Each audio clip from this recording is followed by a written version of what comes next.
I am beyond thrilled to be back in the United Kingdom and to be here with all of you at Oxford University.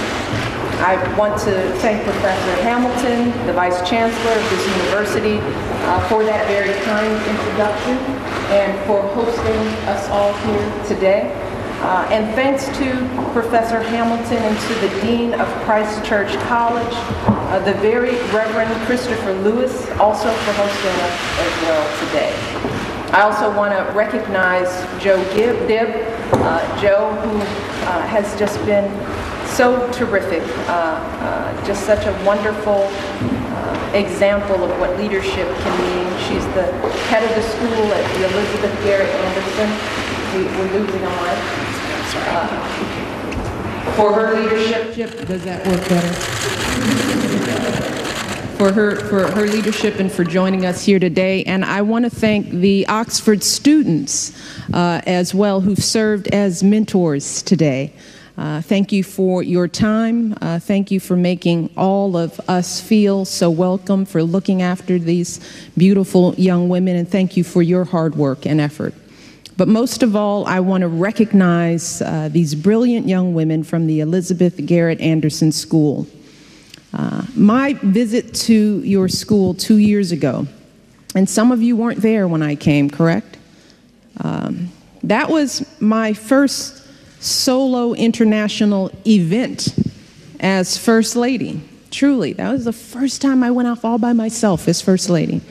And from the minute that I walked into the door of your school, I knew I had come to a very special place. It was clear to me that you all were so very special. I was blown away by your talent. You all put on a performance for me at the drop of the hat, and I understand you didn't really know I was coming, but you put on such a performance. And I was also impressed with your achievements. I was inspired by your passion and your energy. And I felt this strong sense of connection with all of you. Because in your stories, I saw so much of my own story. So I knew that the next time I came to the United Kingdom, I wanted to visit with all of the students again. And I knew that I wanted to visit with all of you in a place like this. Look around. I mean, just look at this, a renowned university that has trained so many of the world's brightest minds and greatest leaders. And I'm not the only one who's excited to see you all here today. Students and faculty at this university were eager to visit with you all as well. And there's a reason for that. It's because all of us, and it's important for you to know that all of us believe that you belong here, that this is a place for you as well. We passionately believe that you have the talent within you, you have the drive, you have the experience to succeed here at Oxford and at universities just like it across the country and across the world. Because you attend a school that has been labeled outstanding, a school that's preparing you for whatever course of study that you might choose. I know that you spend each day with girls from many different countries who speak 59 different languages in your school.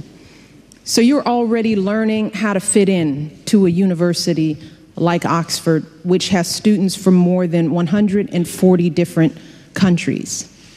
And finally, by overcoming challenges in your lives, by adjusting to a new culture and learning a new language, many of you enduring hardships in your own families.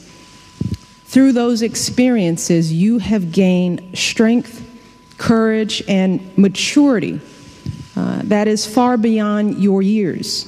And those qualities will help you succeed in school and in life.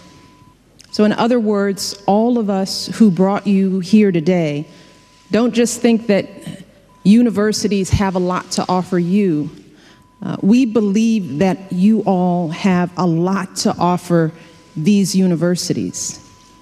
Your talent, your passion, your unique life experiences, and we very much want you to believe that's true as well. And I know that from my own experience, that can be hard sometimes.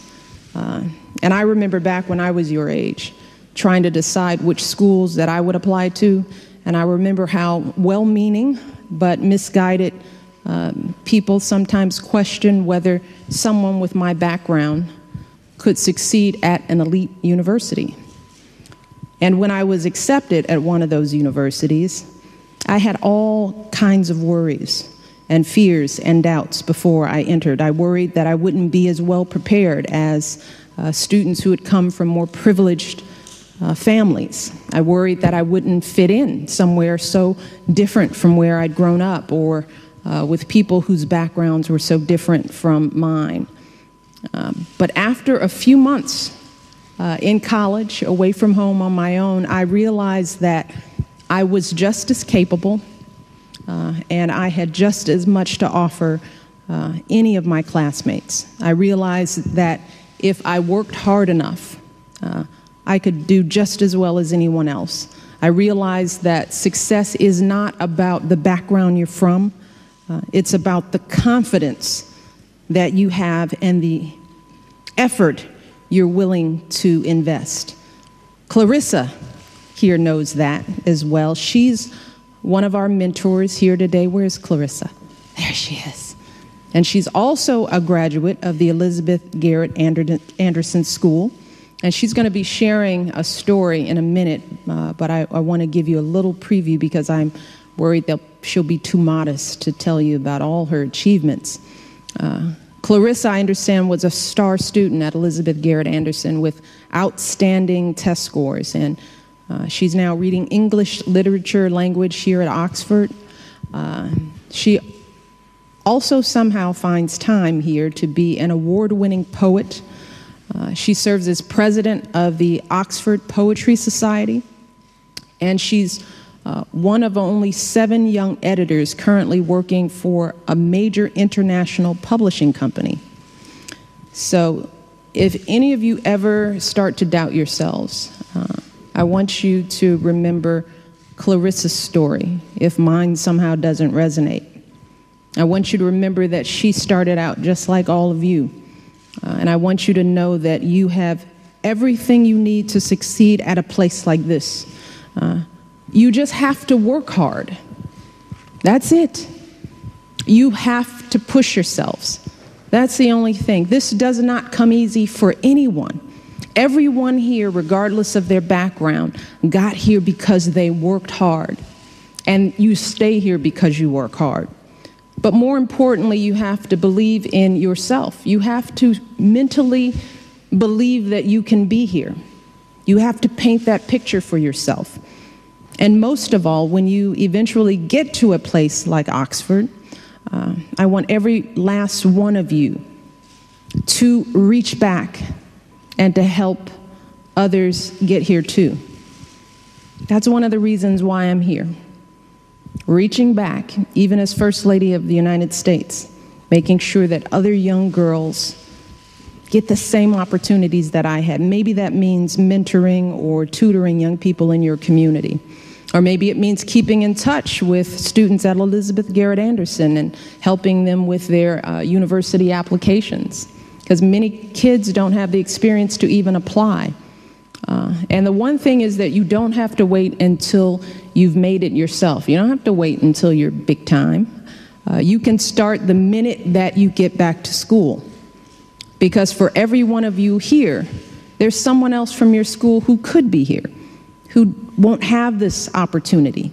So I want you to tell your classmates about the people that you met here today, about the classes you attended here, and I want you to get them all inspired and excited about what you've seen here today.